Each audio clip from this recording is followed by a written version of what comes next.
Bien-aimés de Dieu, en ce 19e dimanche du temps ordinaire, année C, l'Église nous invite à contempler une vérité profonde.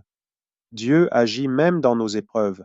Parfois, il frappe là où ça fait mal, mais cette frappe n'est jamais pour détruire. Elle est toujours pour sauver, pour ouvrir un chemin vers la vie. Voilà le message que nous recevons aujourd'hui. Dans la première lecture, le livre de la sagesse nous rappelle Israël en Égypte, esclave depuis des générations.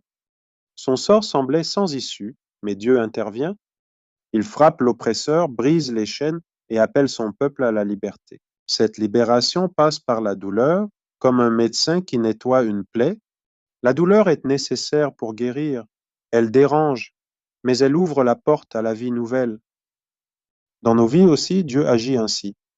Il secoue nos sécurités, la perte d'un être cher, un travail perdu, une relation brisée, tant de situations où l'on se demande pourquoi Seigneur, mais aucun mal ne reste sans issue. Dieu ne laisse pas ses enfants à l'abandon. Il casse parfois pour reconstruire, ferme une porte pour en ouvrir une autre, plus belle et plus sûre.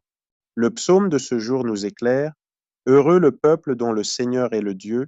Ce bonheur ne réside pas dans l'absence d'épreuves, mais dans la présence de Dieu au cœur de la lutte. Paul et Silas en prison chantent la louange. Leurs chaînes ne les empêchent pas d'adorer.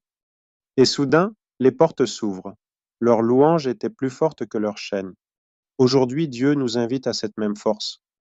J'ai connu une femme qui a tout perdu dans un incendie, maison détruite, souvenirs partis en fumée, mais elle a commencé un carnet de gratitude. Chaque jour, elle écrivait une chose pour laquelle remercier Dieu. 3 mois plus tard, sa vie avait changé. La reconnaissance n'est pas un luxe, c'est un levier puissant qui ouvre les portes fermées. Même au cœur de la tempête, choisit de rendre grâce. C'est la clé qui change l'atmosphère. Comment garder la foi quand tout semble perdu? Abraham nous montre le chemin. Dieu lui dit, pars, sans lui montrer la route. Il part dans la confiance, avançant dans l'inconnu. C'est ça la foi, un muscle qui se renforce quand on la met en action.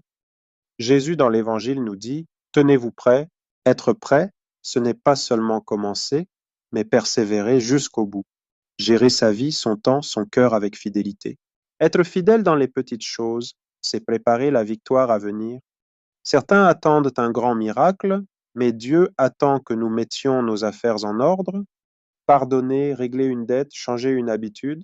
La vigilance, c'est aussi cela. Alors que faire concrètement cette semaine? Premièrement, relisez elle le désert que vous traversez. Nommez votre épreuve. Demandez au Seigneur, que veux-tu nettoyer en moi? Notez la réponse si elle vient. Deuxièmement,